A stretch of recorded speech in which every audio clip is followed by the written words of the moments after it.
To hello, everybody. It is Robert Bagley, the episode number 11 of the RB3 show. Welcome tonight, and well, today or whenever you're watching this, if you're watching the rerun, tonight's show we have John Bullard on, and he is going to be our host, guest host. And I'm, as I said, Robert Bagley. I'm the author of the #1 Kindle seller, Lessons Learned, from a corporate guy who left his job to sell on Amazon.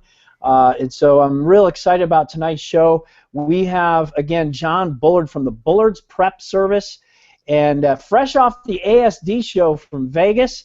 And we have several panelists that are going to be joining us. Our first one is Mr. James Benner, the Cali Picker. Let's say hi, James, and tell them about your new project, too, that you're working on. Well, if I can talk over the lawnmower. Hi, everybody. This is James Benner, the Cali Picker. I've got a new project out. We have a book I published today. I finally put it out, and I'll have it in the links, and I'll talk a little bit later. Awesome. Yep. And so we'll make sure that we post the link on here, and great job with your book. And so we're excited to introduce John. We're going to get right into it. I want to introduce John. He is, since I started FBA, John's a man of faith. He's a family man. He's an entrepreneur par excellence. He's into all sorts of things. He's an author. He's authored books. He's got courses. He's an e-commerce powerhouse. And what I like about John is he's a man of action. And I think he froze. And can you hear me okay? Quick sound check, everybody. Welcome to the show, all of you in the chat. And just give me a shout out. Make sure I can hear you or you can hear me. Can everybody hear me okay? I can hear you. Okay, great. And James gave me the thumbs up. So, John, welcome to the show tonight. We're so excited to have you on. Hey, thanks for having me, Robert. You have not always been in e-commerce, and we've had many conversations, and I've even used your prep service, which we definitely want to talk about tonight. But before you got into e-commerce, did you have a job, or were you always an entrepreneur? Or tell me about your family and maybe your history leading up into you getting into e-commerce. I think I've always had the entrepreneurial spirit in me since a very, very young age. As far as, yeah, I did work. I mean, I married young at 19 to my lovely wife Esther, and we started out young, and I worked for many different companies in the beginning. I ended up working for a furniture company where I ended up working my way up to be the showroom manager of a multi-million-dollar showroom. The only problem that with the corporate world, you came from the corporate world, there's only so far you can go, and for me, it was either going to be the regional manager or a VP, and I didn't really like either one of those positions because I knew the responsibility that came with it, and I didn't like the philosophy behind the way the regionals and the vice president had to work. So I needed something that would be an out for me. I've always been looking. I've been on eBay since '99. And I knew eBay was a good outlet. I could make money on eBay. First started out with Pokemon cards with my son John Jr. It was something when he was coming out of high school that I wanted to do something, so I had to figure out a way to get involved in my older son's life, and that was one thing that we decided to do together. And we did that for several years. And then fast forward, how Amazon came about. We moved down here to, my son John Jr. wanted to raise a family down here, so he moved down here to Tennessee, and my wife and I gave up our corporate positions. My wife was a regional manager, and I was a showroom manager, and we left both of them. We gave them a month notice, even left before we sold our house. Just said, we're just going to go. So wow. We left. Long story short, we did end up selling our house probably about 5 months after we were down here. I did go work for a furniture store in Jackson, Tennessee called Ashley's, and what I found out by working down there is that they really liked they liked me to talk, but not really wanted me to, sell them furniture. So it was kind of odd because I was a top salesperson also up north when I was doing it, and coming down here, it just was kind of strange because now instead of selling furniture, I had this accent, this northern accent, and that's all they wanted to hear. So it got to the point where I said, well, this is not working out for me anymore. So I had to make a change. And since Amazon went to Fulfilled by Amazon, the light bulb went on. And as soon as we were selling Amazon as merchants first, but as soon as it went to, Fulfilled by Amazon, the light bulb went on, and I said, well, I can do this, and I don't have to touch product. So basically how that was born, I told my wife, I'm coming home. I think I can do this, and she gave me the go-ahead to come home and try it. And we've been doing it now for, I don't know, maybe 4.5 years, and never looked back.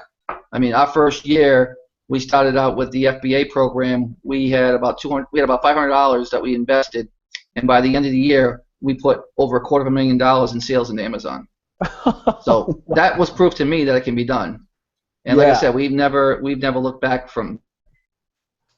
So now, tell us about how the prep service birthed, and what were the things that got you started in offering this prep service, and now. Fast forward from when you started the prep service up till now, what are you doing with the prep service? I know you put a lot of inventory or a lot of investment into it, but tell us, A, what got you started into the prep service, and then B, all the investment you've put into it up until now. Well, I think what happened with how the prep service got started is, again, when we were doing that kind of volume on Amazon, a few years ago, finding product was easy. I could find product everywhere. I mean, it was just coming out so much that we couldn't handle the product. So basically what we decided to do is offer that product to other sellers. And that's where our Major Associates Buying Club came in. And so we would do that. And by doing that, we allowed them to buy products that, we would share with them. Now, of course, the one big thing that we did, and I thought was good, is that we would never compete with our network. We don't buy and sell the same things that they do. We try to stay away from that as much as we can. We don't want to compete with them. That's not what we're doing it for. From that, then I came up with the idea, my son and I, and my wife Esther, was in a process where I decided that, a fulfillment center, why can't, if they can buy my merchandise, what's the difference if they send me their own merchandise? For me, it was a win-win, because now I don't have liability as far as if they buy from me and it doesn't sell. They're buying their own things, so it's their own liability and it's their own decision-making that they have when they're sending products. So it kind of takes me out of the loop of, well, you sold me something that doesn't sell. We all know that we don't have a crystal ball, and nobody knows what's going to sell and when it's going to sell. It could be 100 rank, it could be 10,000 rank, and 10,000 will sell better than 100 rank. You just don't know. No, totally. So basically, when we started the fulfillment side and we did that part of our business just really, really exploded. We went from, when we started out in our home. And in 3 years' time, we went from a home to where we are now to about 115,000 square feet warehouse in 3 years. Wow. That's tremendous. But, a lot of that goes to our clients. I mean, we could only be as good as our clients allow us to be. So by them having faith in us and using our service and us, providing the service that we do, that's how we're growing, and we continue to grow. John, how many employees do you have running the prep service? Right now, we have probably, I think, about maybe 8. At peak season last year, we had probably close to 20 in the fourth quarter. So, and that's the thing about it. I mean, we do a good job at what we do, but the behind-the-scenes stuff that people don't realize is that keeping employees is very difficult in the South. It really is. They don't want to work, or they just want to come in and work for a week or two, or there's different reasons why they do what they do. But it's very difficult to get longevity out of them. So we decided to put things in place to help our employees, and this is all based on our clients working with us and keeping us going as a fulfillment center. We have a retirement program that we put in place for our employees. So we're trying to do things down here that are not being done. We'll match up to 3% of their pay, where that's not even heard of down in here. Down here in Tennessee, even the big corporate places might match 1%. So we're trying to raise the bar and give them more value and more reason to want to grow with a company. I mean, it's a great opportunity. I mean, they start out at a rate, and 90 days later they can go up to a different rate, 6 months later a different rate, and even a year later a different rate. So we have a very, very aggressive pay scale, but even so, sometimes that doesn't matter. if they don't want to work, it doesn't matter what you pay them. So we struggle with that, and I think that's the biggest hiccup that we have right now is to get the stability of the workforce. Sure. And I have used your service as well. I've sent you 5 pallets probably a year ago, and you're phenomenal. Your service, I was able to get you on the phone. I was able to talk to you about what I was shipping. You guys got it done. Again, James. Oh, yeah. You guys got got my product ready, prepped, and sent out to Amazon. In just a great amount of time. I mean, as soon as you got it, you sent it right out. So I was really happy using your service. How can people find you for the prep service? What's the best way for someone to say, hey, John, I'm thinking of sending you my stuff to prep for Amazon?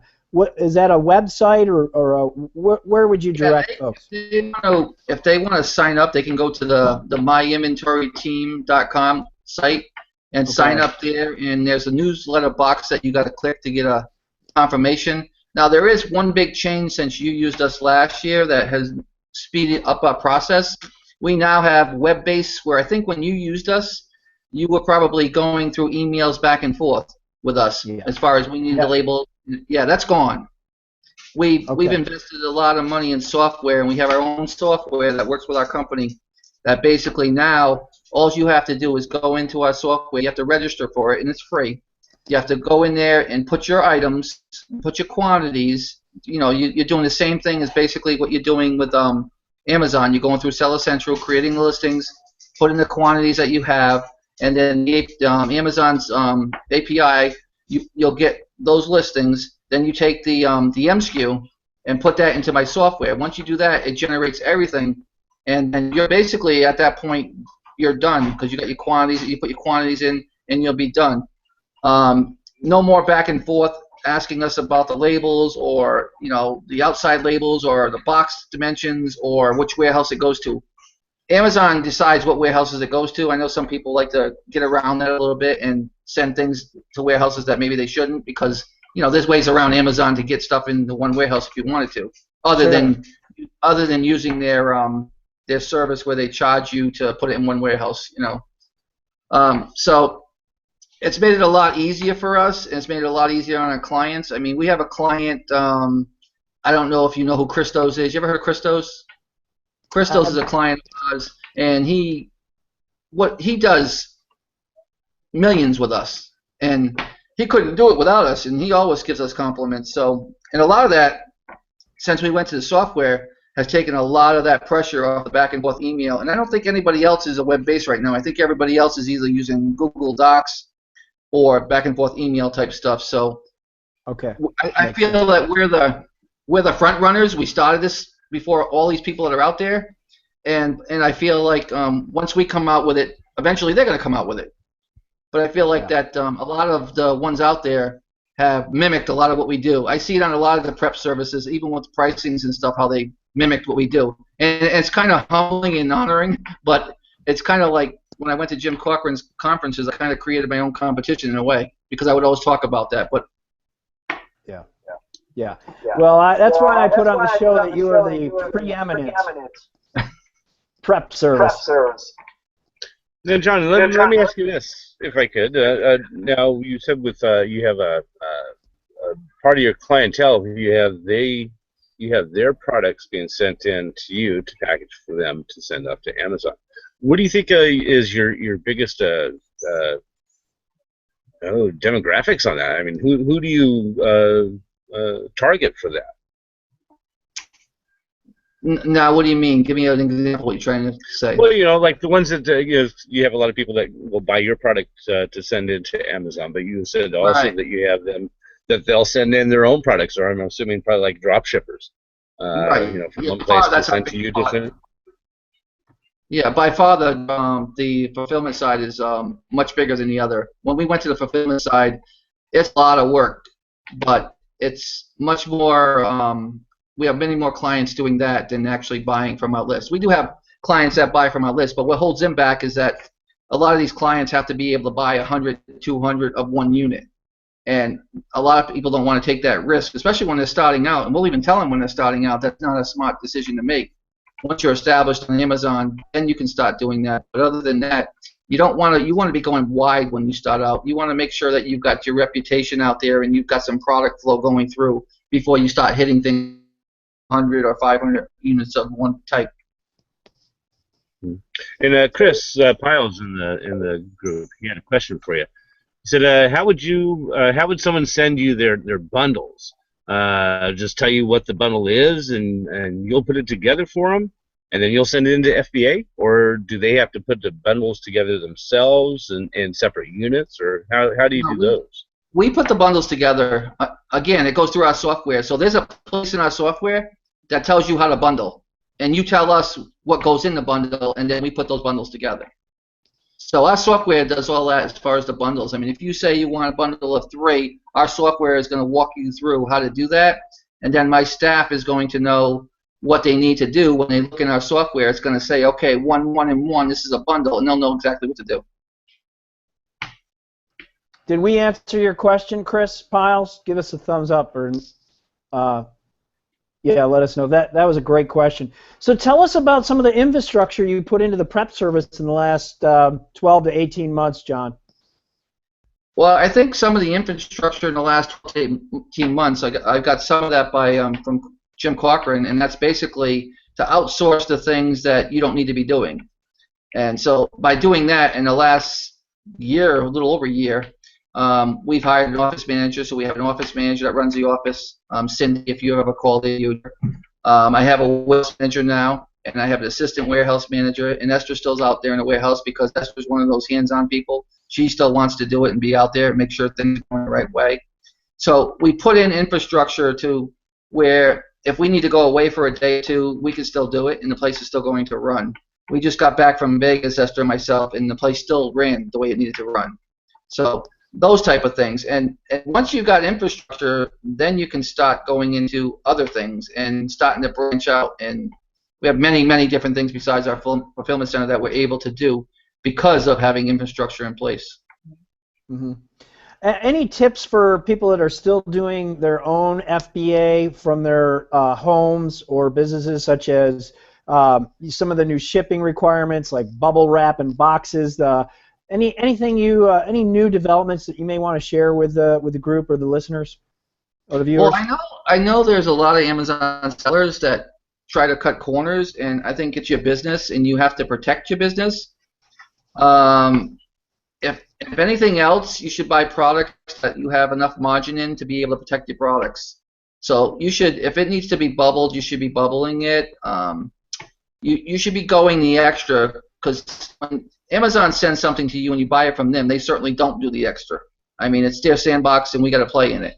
But they don't put extra bubble in the boxes and things like that. But this is your livelihood, and this is the final product going to your client. When someone purchases something off of Amazon and comes to you, how do you want that to be perceived when they receive it? Do you want to just do the basics, or do you want them to say, wow, you know what, I'm going to buy from this person because they really do take care of and they really do care about the products that they send out? So we try to, every single one of our clients that come through our fulfillment center, we go above and beyond. I mean, we bubble line the boxes, which Amazon wants you to do. We bubble, the glass. We poly bag. I mean, even shoes. I heard people say that, putting elastic around a box of shoes. Now, I'm not knocking that, but I think that if I got a box with an elastic that came in a package from Amazon, it would not really thrill me. I think putting it in a poly bag and sealing it makes it look more professional of a package. And that's what we do. We don't do the elastics. Yeah, it could save you a little money, but in the long run, if you're using poly bags to poly bag those, you're protecting the boxes, making it look more professional. And I believe, in my own way, that you're going to get more sales from it because they're going to remember how that package was treated. So, in other words, I don't cut corners. No, that's good. I recently got an email from Amazon saying that they have a new service where if you got returns, so let's say you polybag shoes, send them in. Of course, we all know shoes have a higher rate of returns. Are you familiar with that? Because I just got that email today, and they said make sure you go in and check your settings. So that brings up a really good point. Maybe you can talk to that if you know anything about it. And then B, how do you safeguard with shoes since they're going to bust open the poly bag? Do you put an elastic on it, hoping they'll put it back on to send it back, and polybag it? So yeah, if you could speak to those two things: A, the Amazon new repacking service for returns, and then B, specifically shoes. How would you safeguard those returns? We don't get a lot of returns back in shoes for some reason. I know that some of them have high rates of 12%, whatever, but we really don't. I'm thinking that's based on creating it by the listings that you have created, the pictures, the images, and how you describe everything. But if we did get a pair of shoes back, they didn't come back with a poly bag, nothing wrong with it, we would still put another poly bag on it. We would eat that cost and put another poly bag. Oh, no. What happens is they send it back to Amazon. So I never see any of the shoes that get returned either. They just go back into my Amazon store. Right. But I'm always wondering, always curious, when shoe returns come back to Amazon, what is it that Amazon does to make that shoe package re-shippable, I guess. So, and I guess there's this new service. Do you know anything about the new service, or has that been an existing service that I just found out about today? I think it's existing, but I think that as far as returns on shoes, I'm not sure what Amazon. I was actually going to tour their warehouse tomorrow. I was going to tour Amazon warehouse, but something came up where I can't do it. And that was one of the things I wanted to look at is when returns came back. Yeah. How do they handle those? I really wanted to go tomorrow to see that because I'm really interested not about their process of how they process things. I'm more interested in how the returns come back and how they handle those things. And I will be making that trip, and when I do, then I will be educating the people on the internet and letting them know what I found and what the procedure is and how they do it. Yeah. Yeah, I went on that trip with Ken Blake last year and toured the Chattanooga facility. That's the facility that President Obama spoke at a couple of years ago. That's one of their flagship facilities, and so I heard you were. That's where I was going tomorrow. Yeah, that's too bad you couldn't make that. I know Ken has a great day planned. Did they show you anything as far as returns? Would they let you in that area? Did they show you how that was handled?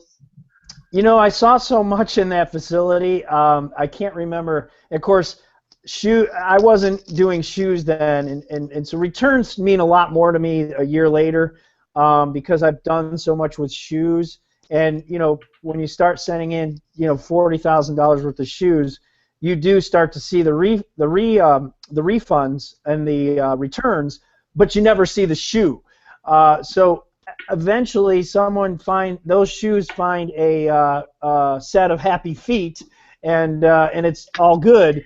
That's what I do like about shoes is even though you do get the returns, they do end up going out. So obviously Amazon makes sure that they're meeting the spec to resend a box of shoes back out because I rarely get them. If they were destroyed, I'd be getting them, and I think maybe I've gotten 1 or 2 pair tops.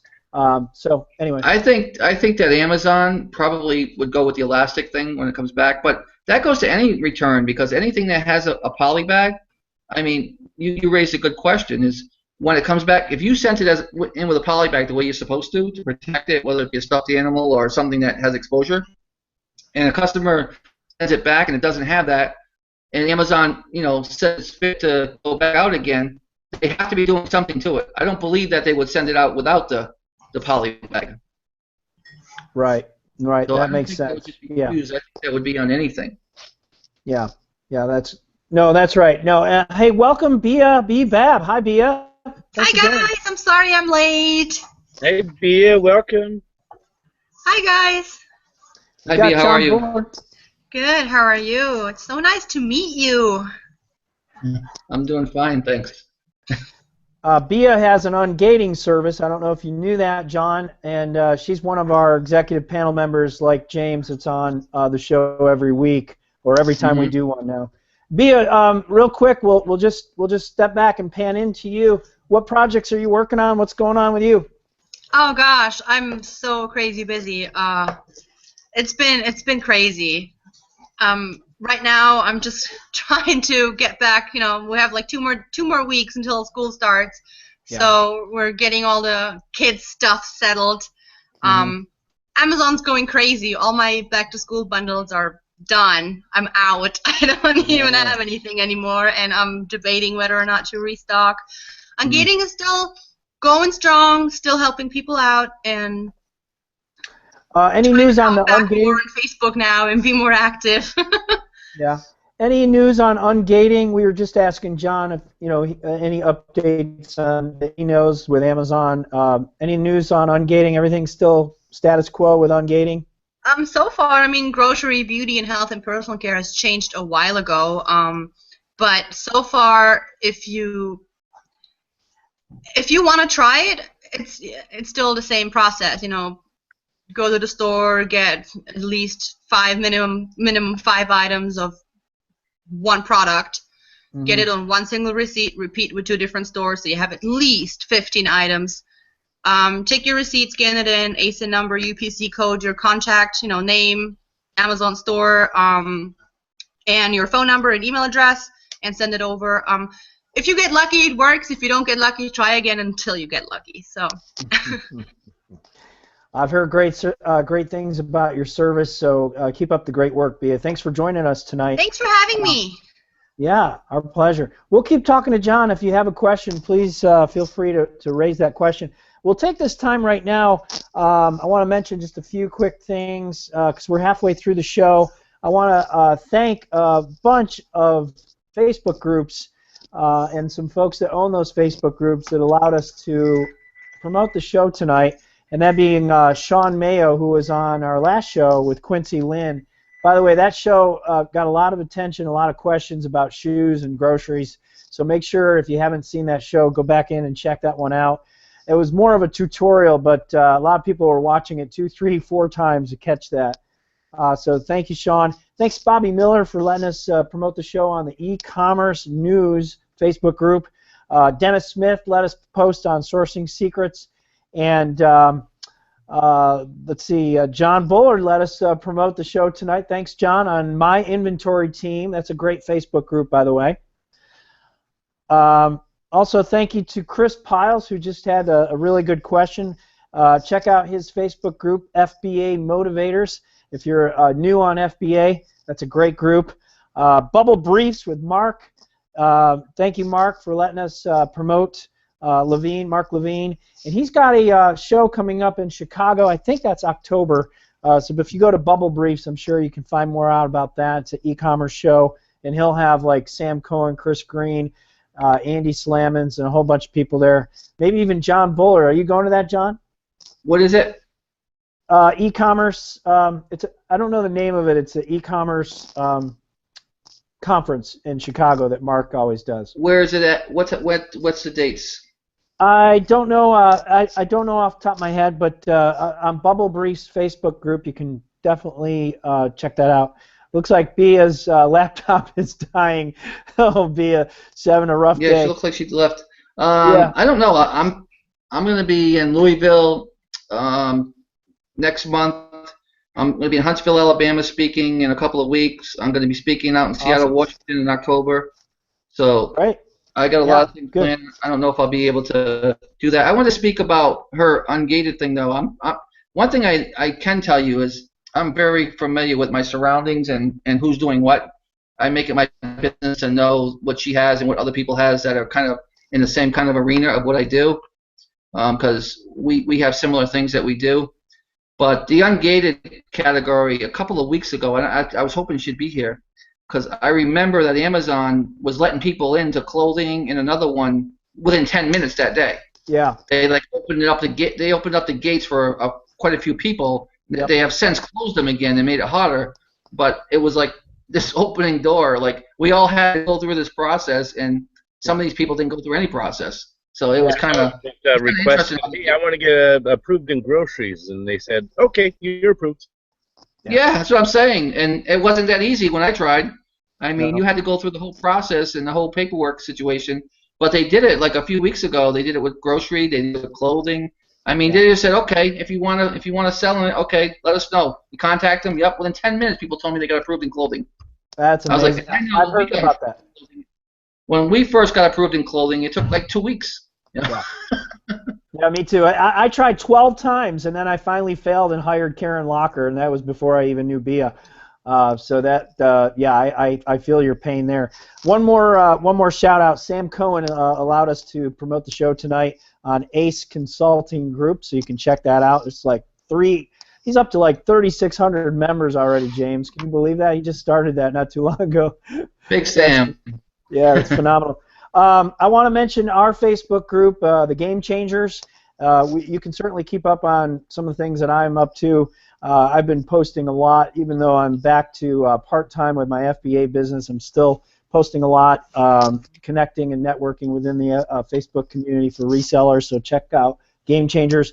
You can also find more resources about me, Robert Bagley, on RB3experience.com. That's where I have my books that I publish and some resource centers where you can go and find different things like John's products and Jessica LaRue's products. I have a whole resource page. You can check that out again, rb3experience.com. And I think that's it for paying the bills. So, all right, back to John Bullard. We have a question, James, in the chat. Yes, Dennis Monahan said, do you accept pallets from liquidation places like Bid on Fusions and forwarded to FBA? I know we talked about it before, exactly that subject about the liquidation pallets, return pallets. What's your policy on that? Yeah, we don't. And there's a reason why we don't, and it's not because we don't want to help our clients or help people, make money. One of the reasons why we don't, for the simple reason, is Bid on Fusion. I've toured their warehouse, and I'm trying to work an arrangement out with them where they get premium stuff. I can't spend the time that's involved after seeing what they have, or even 888 lots, the 88 ones, and I don't want them coming there either, for the simple reason is if it's new items, that's one thing, but it's some of that stuff needs to go through and we got to pick it and make sure if it's new, and if it's not new, then what do we do with it? I'm working on both deals with 888 and Bid on Fusion. I'm trying to get with them to send premium lots. If they're brand new premium lots and you don't have to do anything to it, then that's all, that's what we want. And the reason why the other way we don't want it is because it becomes a case by case, and it becomes you don't see it, so it's sight unseen, and you have to take our word for it, and there becomes a huge liability when we send something in to Amazon that's not in the quality that we want to send for ourselves. So basically, you may say to send it into Amazon, but if it's not up to our standards, as far as something that we would send into Amazon ourselves, we have turned clients down that send. I get 888 stuff in my warehouse all the time. I take pictures of it and send it to clients, and they'll say send it to Amazon, and I'll make them sign a waiver, but then I'll tell them that once this pallet's gone, I don't want to see the stuff back here again because it's a liability issue, and you're only opening yourself up for a bigger issue down the road if you send things into Amazon like that. I mean, we've been doing it for a long time. We know what you can send in and what you can't send in, and what's brand new and what's not. So it's a gray area. That's why we don't do any used things, or when Amazon says you can, when it's not brand new, but you can sell it the other way, as new. I mean, what's as new? I mean, and how do I classify what's as new? And does my as new, classify the same way you would classify it? So by staying and sticking with brand new, we're protecting us and we're protecting you. Great question, Dennis Monahan. Let us know if you need more information, and let us know if we answered your question. Okay. And Bea's back, John, and I know you wanted to ask her something. Well, I was just curious, Bea, if you remember, I don't know, it was like a couple weeks ago, because I know you do the Ungated stuff, and I do follow you. Like I was telling Robert, I know what's out there, and I know who does what. I make that my business because that's just what I do. But I know, like 2 or 3 weeks ago, Amazon made clothing and grocery. It's like, come on in. There was no qualifications. There was no nothing. There was people getting accepted for 10 minutes. 10 minutes time, they will get approved in clothing. So I know it took me 2 weeks way back, and I know for that short period of time they did it. They have since closed it and made it difficult again. But do you remember that? I do, yeah. It was like crazy. It's like trying to get all these people approved. Crazy. I think that they wanna. I'm not sure why to do it. As with a lot of things, I'm not sure why Amazon does things a certain way. I'm pretty sure that they were looking for some type of, I don't know, maybe change. Maybe they're looking to make sure that. So here's the big deal that I think me and everybody that does ungating stresses about. Just because you're ungated, it doesn't mean that you know how to list. And there's a lot of mistakes. There's a lot of really bad listings, and there's a lot of people just not really knowing what they're doing in those categories. So I'm not sure if Amazon wanted to see how many people can come in and what they're going to list, or if it was a glitch, or I have no idea what it was, but it didn't work for everybody. And I think it really only worked if you requested a certain amount of products. Because I know the lower products, like 100 to something, the first two option, did not work. It was only the like crazy amount of products that actually worked so far, at least with people that I've talked to and that I've worked with. So I'm not really sure why exactly. But, I mean, kudos to everybody. It's a great thing to sell. I sell mainly shoes and clothing, so I'm excited to be in those two categories. Do you? Yeah, and you know we do well too.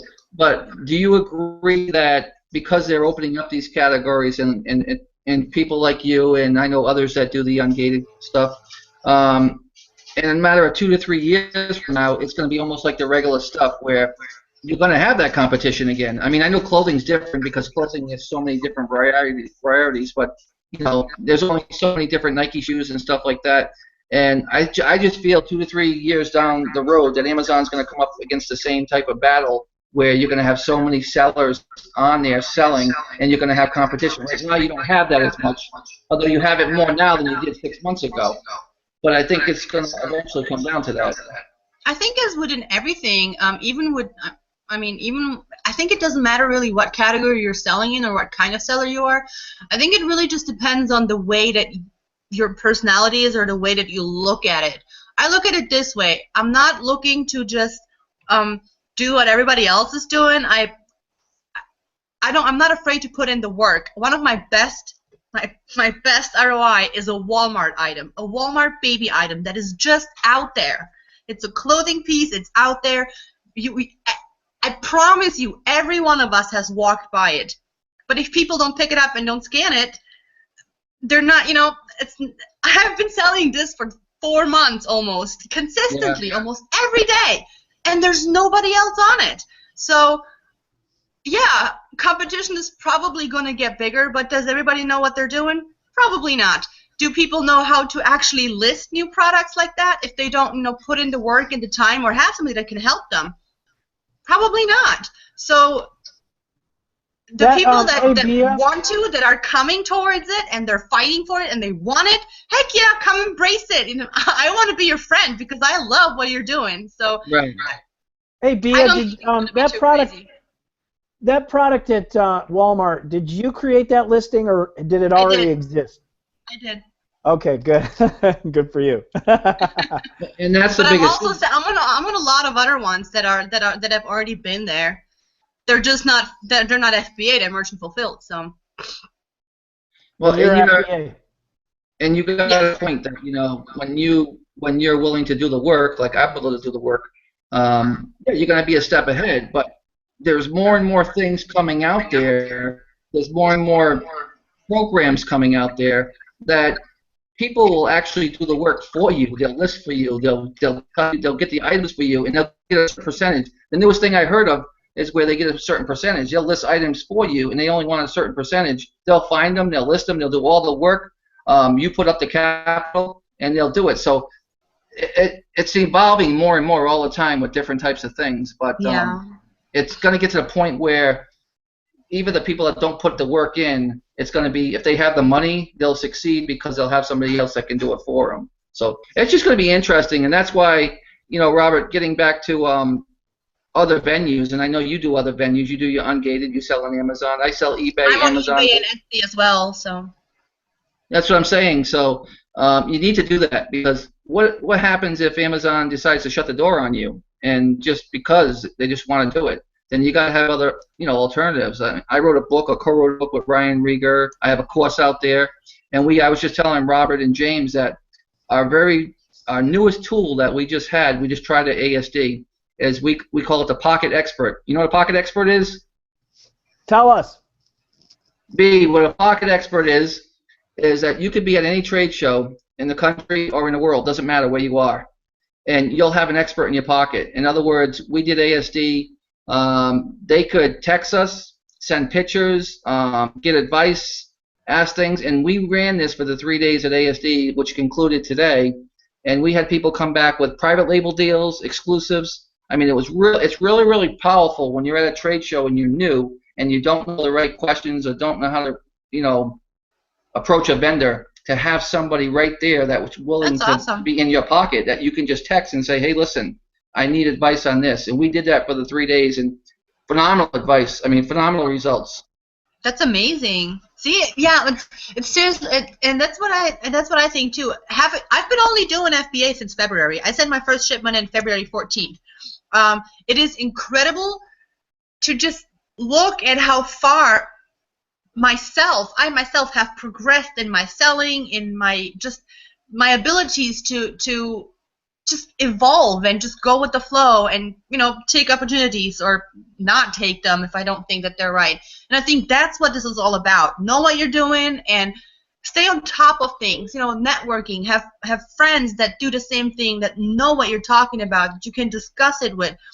I had never heard of the service that you've tried at ASD, and I think it's a great thing. Like, I'm the person, I would be your type of client, because I don't know. I've never been. It would be my first time to go. Yeah, I did it with like, Ryan Rieger and Jenny Hunt. We were the experts, and we actually put this together, and it was very, very. Congratulations! That's amazing. And that's what I'm talking about. It's just other. Hey, I like his hat. Is that an angel hat? Yes, I got wings. Is that an angel hat, Cesar? Unfortunately, yes. You're my new best friend. He looked at the show and saw that I wasn't wearing my Oakland A's hat, so he thought he'd throw his on. I see. Hey, Cesar, welcome to the show. No, the reason why I'm wearing a hat is I'm having a bad hair day. Hey, Cesar, thanks for the great logo you did for our show tonight. Every week or every time we do a show, Cesar does. But he does all of the the logos. So thank you, Cesar. No problem. All right. So what I missed with Mr. Johnny? What's going on, John? Hey, what's going on? You're my new best friend with that hat. BFFs. They need to start slumping though and play better. That's enough about them. We were actually, this is a really good point in the show. We're talking about multiple streams of income. We're talking about, what if Amazon dried up tomorrow? What are some of the things you're doing, maybe e-commerce wise, to warn against that and to protect yourself against that? As John said, he's got courses, he's got books. People know I'm working on books and doing publishing and things like that, and doing a YouTube channel. What are some of the other things you're working on, John, to protect yourself? Obviously, you have a prep service, but again, if Amazon changed the rules, that you're kind of tied to that, not as much as if you were an FBA seller. But talk about a couple of the streams of different streams of income you're working on right now. You talking to me or Cesar? John, I'm talking to you, the guest host. Yeah, well, like I said, the newest thing, we just did a course. It's ending in about another couple of weeks. It's called Empower You Systems. Again, it's something that I worked on, and how that came about. And B, you're talking about networking. Is I spoke at Jim Corcoran's CES 2 years in a row, and the second year I met Jenny Hunt, which I already knew from the toy guide, but I never met her in person. And she came up to me, and we started talking and and networking. And before I knew it, it was like 12 o'clock at night, and she's saying we need to do something together. And that's where Empower You came out, where we decided that we wanted to put this course together to teach people how to work a trade show, from before the trade show, at the trade show, to after the trade show. And that course came out of that. And from that course with Ryan Rieger and Jenny, we have since came out with what we call the Pocket Expert, which I just told you guys about. So it's absolutely critical that you get with the right people, and I don't mean by right people, I mean just business like-minded people that you can network with and build these foundations. I mean, I've got, you know, business deal partnerships with Jim. I got them with Skip McGrath. I've got them, and a lot of that, and this is critical when you want to start out and you want to get multiple incomes. A lot of that started out by Chris Green, who's a good friend of mine. And what he told me a couple years ago, he says, John, if you want to help people, if you want to build yourself as a person of an expert or someone that can help somebody, get on these forums and start answering questions and posting valuable information. And that's what I did. And because of that, it comes to me now. I mean, there's people looking to make deals with me. There's people wanting to partner with me on my Facebook group. I mean, I know you've seen, Robert, where I changed my whole Facebook group now where I call it, you know, Ask the Expert, where I bring in people like you and others to come in, and they come into the Facebook group, and what they basically do is they'll write their answers to any questions that my experts for the day have on my Facebook group. I've had Skip McGrath, Chris Green, Dwayne Malik. I've had many in there and many more. I'm excited to have this one coming in September. I don't know if anybody knows Lisa Satora. Anybody know Lisa Satora? You ever heard of her? Sorry, I was on mute. I've heard the name, John. What is Lisa her Satora, subject matter expert? Lisa Satora is an international guru with trending. Okay. She's built multiple millions and millions of dollars of businesses on Amazon for other people, her clients. And her basic was, I met her years ago at eBay Live, and her thing is trending. She can tell you the trends, what's coming, what's going to be hot. She's very, very good at it. She's coming up in September. If anybody wants to learn the trends and what's the next hot thing or best thing, they want to be on that show, because that's the lady you want to ask those questions to. And what better thing to put together than Ask the Expert when all these members, and Robert, you let me do it in your group, and I know James lets me do it in his group. I post these across all my friends, and they let me post my expert of the day, and they all come into my group, and they get to learn from one of the top people on something. I've had Sam Cohen on there, who's going to be the $10 million man. You know, so if there's certain things you want to learn, there's certain experts that are going to come in there, and you're going to be able to pick their brains and ask them questions, and they're all willing to come in and help. So, like what Bea said about, it's wonderful to be able to share and help others, and that's my vision, and that's what I'm all about, is being out there, being transparent, and being able to help others. And because of that, good. Go ahead. I was going to say, we'll put a link to your book in the description, along with James's new book, and let's see.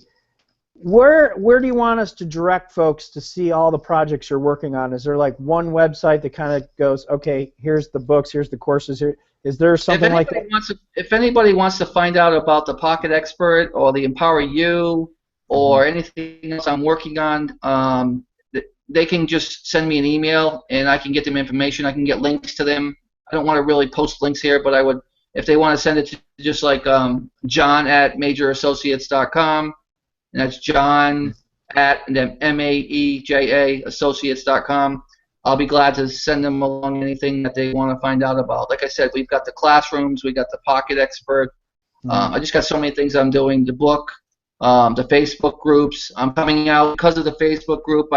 People want me to come out with a newsletter, so I'm going to have a newsletter that's going to go out about it. So there's just a lot of different things in the works. We have something. I know you know that Quincy Lynn does shoes. He has his list of shoes.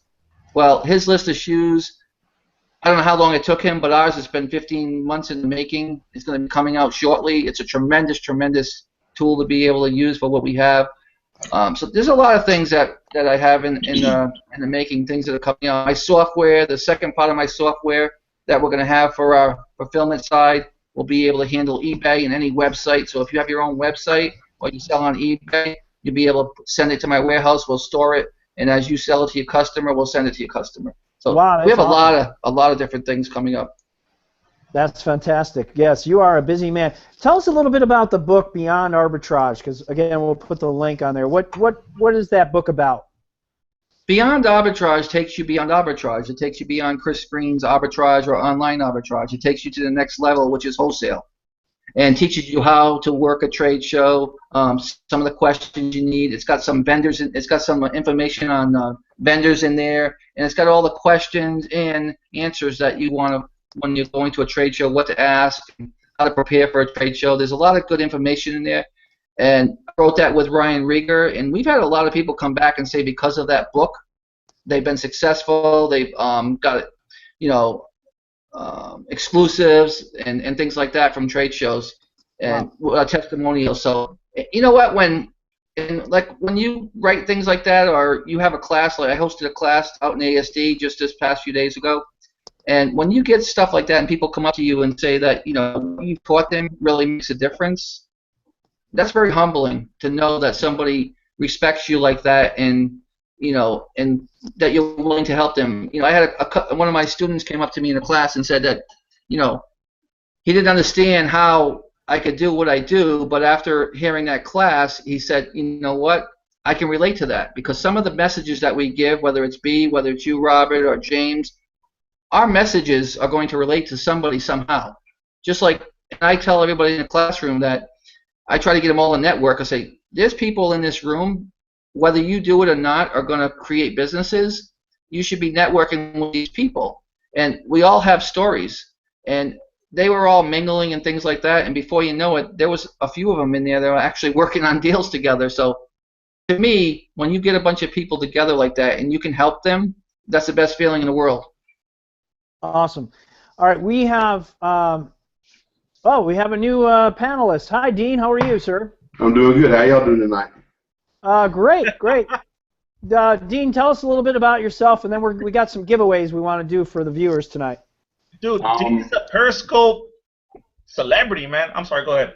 No, I'm out of Jacksonville, Florida, and I do strictly Amazon FBA, and I've been doing it for about a year now, and just getting ready for Q4. While he's periscoping his way to famous. No. Yeah, he has a phone. Just so you guys are aware, Dean also had the opportunity to visit was it ASD? He met up with Catherine Shelton. He met up with a bunch of entrepreneurs over there. He just got back yesterday, right, Dean? I did. I just got back like at 1 o'clock in the morning this morning. Sweet. Yeah. Well, welcome to the show, Dean. Sounds like you're making some quick, bold moves. And so we appreciate you coming on. I appreciate the opportunity. So one thing real quick. One thing about Dean is that he's always out there doing retail arbitrage. And let me ask you this, Dean. Someone in your type of business that's always out there and, sometimes you don't have the time to pack out all your stuff, get the shipments ready. What question will you ask John in regards to your type of business? How will it benefit you? Knowing that John has a prep, pack, and ship business, do you have any questions? I mean, someone in your line of work that's always out there sourcing from, I think one time you told me you're out there from 5 in the morning to like 4 in the morning, if I'm not exaggerating. Yeah. What kind of question would you want to pitch at John in regards to his business, as far as what you got going on? I mean, for myself, could I basically turn around and put everything in a box, send it to you, and, being, unfamiliar with yourself, because I'm so used to doing everything so hands-on, and then I think we lost Dean. Man, that was just getting good. You know what? He's better Periscope down on Periscope than he is on. Go ahead and answer the question, though, John. Is he talking about arbitrage or online arbitrage? Retail, I think. Retail, like going out to retail stores? Yeah, one of the things is that he's always out there doing retail arbitrage, and some of the challenges that he has is that, you're out there 12 hours a day, and then you come home, and guess what? The fun part is buying the stuff, but the hard part is getting your shipments ready. Yeah, I've been there, done that. I know that. The problem with that is, again, it becomes liability. If it's online arbitrage, we get that all the time, the online stuff. But the retail arbitrage, we do have a few clients that do that, but some of those stickers from, Marshalls or Ross, they're not easy to get off. And if we happen to tear a box, then it's a liability on us. So we try to stay away from things. Now, if he's sending things like from Toys R Us or places that don't have stickers, we have no problem with that. But when it comes to the sticker thing, it's A, time consuming. We all know that because we've all done it.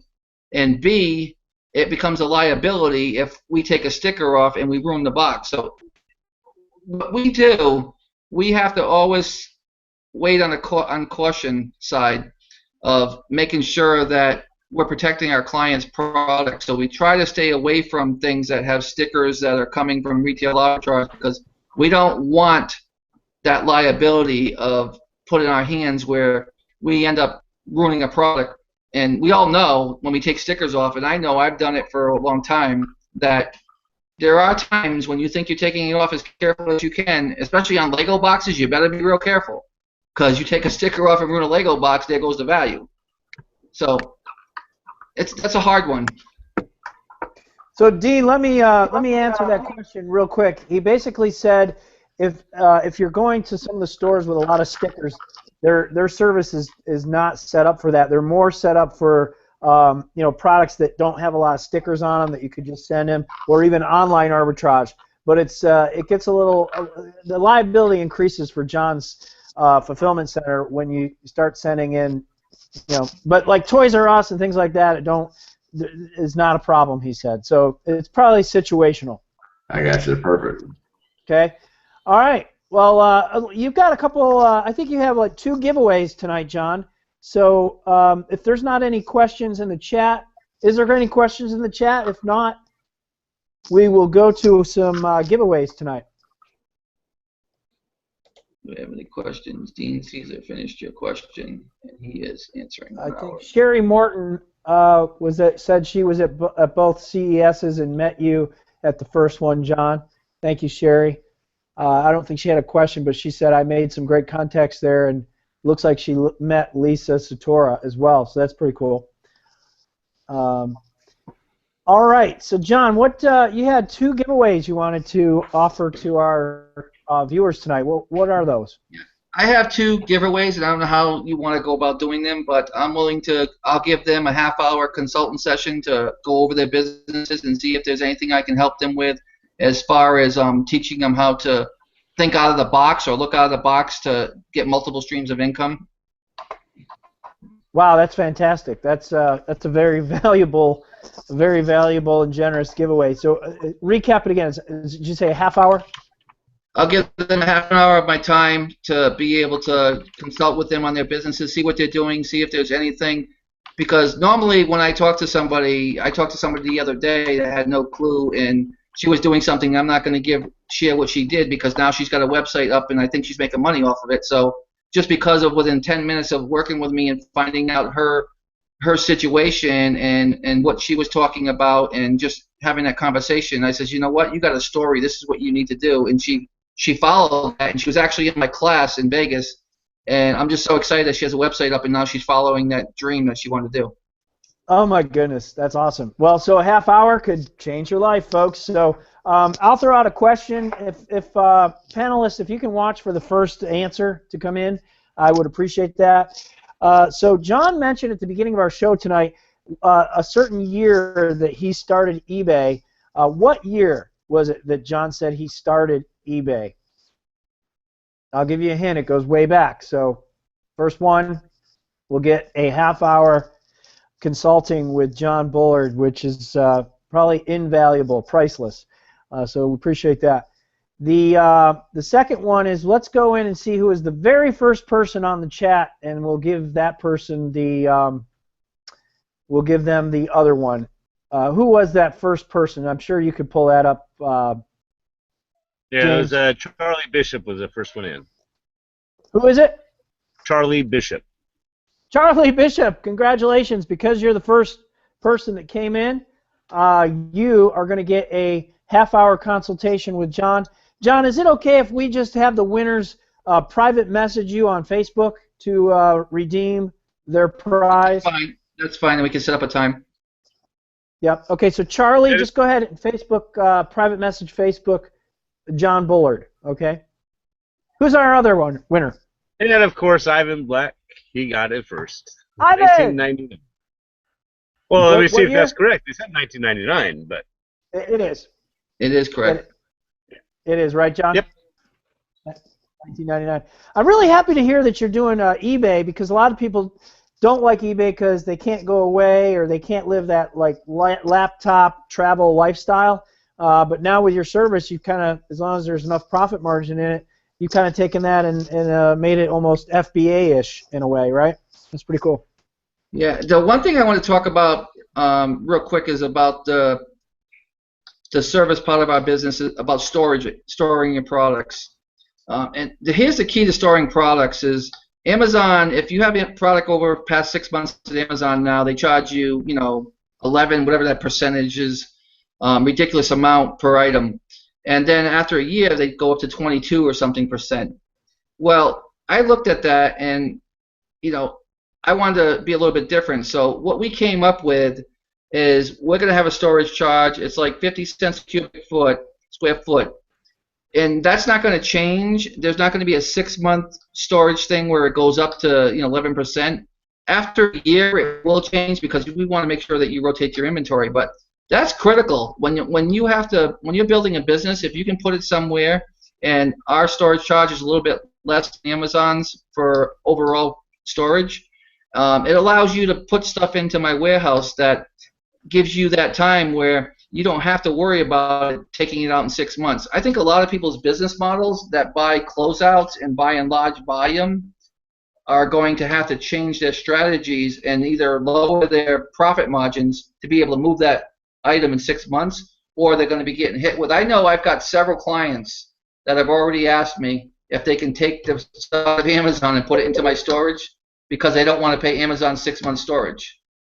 So I just want to throw that out there. That's going to be an option that we have as far as the storage end, where it's going to be a lot less to store it with us. The other thing that I want to throw out there, and it's very new and it's coming very soon once we launch our second part of our software, is we're going to have climate control building. So we have rooms where if you want to buy Hershey's chocolates in the middle of the summer, you could do it and store it. Amazon won't let you sell it, but when you can buy those type of things that have to have temperature control, it allows you to buy them at a better price off season than it does during the season. So those are other things. Like I said, there's a lot of things we're working on. I got to tell you, I was at a Cracker Barrel here at the hotel I'm staying at here in Tennessee, and they have Halloween stuff out already. Oh my goodness, I couldn't believe it. It's August, and they're already selling Halloween stuff. So I hope everybody's doing well with back to school. Sounds like Bea, you're doing well with it. I already sent all my Halloween stuff off. Did you? Yeah, I know. I am playing. It's all gone. I don't want it in my house. I hear it. That's cool. I know Cesar partakes of Halloween big time, takes advantage of that. We lost him. I don't know where he went. Hey, Dean, since you're the Arbitrage guy, I have a tip for you. Halloween costumes, like you go to the Kmarts and stores like that. Right. I mean, I don't know your storage and how you store things, but usually right after Halloween, like around November 6th or somewhere around there, those things go to like 80-90% off. And I can tell you a few years ago, I went into a Kmart and I literally wiped out a 45-foot run, both sides of the store, Halloween costumes. Wow. And I took every single one of those costumes and listed them on eBay because I wasn't selling clothing at that time. Right. And I think I bought them for like maybe $2 to $4 a pair, and I was popping those things out $25 a pop. I mean, I was selling it. I got the regular retail tags from Kmart, which were like $39, $34. Right. And I can tell you, we ended up wiping out that 45 gondola section. I think I paid like $2,200, and I probably made 10 times that on those costumes. So you could still do it. I mean, but you want to do it for next year. I mean, Halloween costumes sell like crazy if you buy them right after and you're able to hold them. You'll start selling them in February. You'll sell some in June only because there's birthday parties, and I was shocked how I was selling Halloween costumes for birthday parties and costumes. I mean, and it was costumes on Amazon all year long. And I can tell you, last year, I'll give you a tip. Last year was the food costume. I mean, the hamburger, the hot dog, the French fry. It was an egg. I mean, it was like things that you and I probably would never think of that people were wearing. Mrs. Pac-Man. I mean, I looked at these costumes and $40 for the Pac-Man, and all it was this throw-on over thing that had a little cutout like a Pac-Man that I could have made for $2 myself. But they were paying $40 for it, and it was gone. I just couldn't keep it. It was amazing. That's awesome. Great tip. Yeah, a lot of it also is probably like school plays and things like that. Where they What's that, James? Yeah. He was saying school plays, just kind of reiterating what Bea was saying, that costumes sell all year round. I was in Costco the other day, and they had huge amounts of costumes. They weren't even really Halloween. It was just princess costumes as far as the eye could see. Yeah, what you want to do is you want to get to know the store managers. I mean, if you're out there doing that, Dean, you want to get to know, Kmart's, the Walmarts, and things like that. And even like, Walgreens and the pharmacies and stuff like that, right after the holiday. Sometimes they do it even before. I mean, it could be October 30th, and they just panic and they want to get rid of it. So you may have a chance to go and sell it on eBay for one day or whatever. But it's just amazing when you build those relationships and you walk in there. Most people, like what you said, Bea, most people are not going to do the homework, and they're going to see all those costumes and say, wow, those are pretty nice, and not ask questions. What I did the very first time I saw them, I said, wow, we're like 5 days away. I asked the manager, I said, what kind of price do you have on these costumes? Are you reducing them? He says, yeah, right after Halloween, we're going to reduce them. He said, well, I said, how much can we reduce them? He says, well, they'll go down about 40%. I says, oh, no, not 40%. I says, then after Halloween, I said, so I had him actually call a district manager, and when he called the district manager, I told him, I said, tell the district manager I'll take them all if he gives them 90% off. He came back and said, okay, do it. And it was like, I probably took about 27 carriages out of Kmart.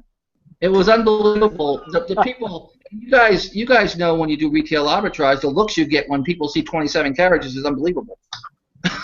Yeah, it's true. That's very true. That's a great story. Wow, we could. I guess we could keep talking about tips like that all night long. But it is 7 past the hour, and I am going to wind this down. And thank you again, John, for coming on the show tonight. We really, really appreciate it. Love to hear all your wisdom. And again, congratulations to Charlie and Ivan for winning tonight on our giveaways. And that's awesome. I hope you can take advantage of gleaning from John in your half hour. I'll go through and thank the panel left to right on my screen. Bea, thanks for being here tonight. She's muted. I always mute myself, and I never, ever remember to unmute myself. Yeah, make fun of me, Cesar. I know, it's always the same. I'm sorry. Thanks for having me. Yep. John, I really, really enjoyed talking to you. I'm going to try to stalk you a little bit on Facebook. Watch out.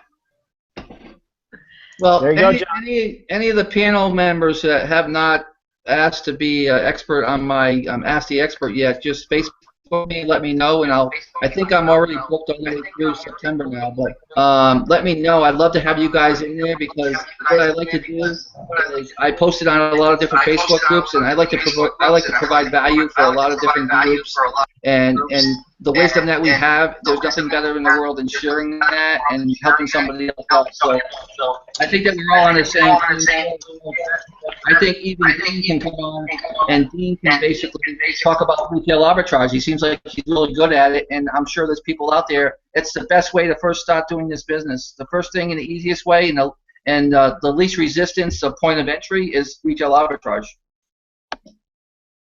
Very cool. And James Cali Picker, thanks again for being on the show tonight, and good luck with your new book. Again, we'll put the link in the description here on that. Thank you, Robert. Thank you, John. Thank you very much for coming on. It was great talking to you again, John. Hey, great talking to you as always, James.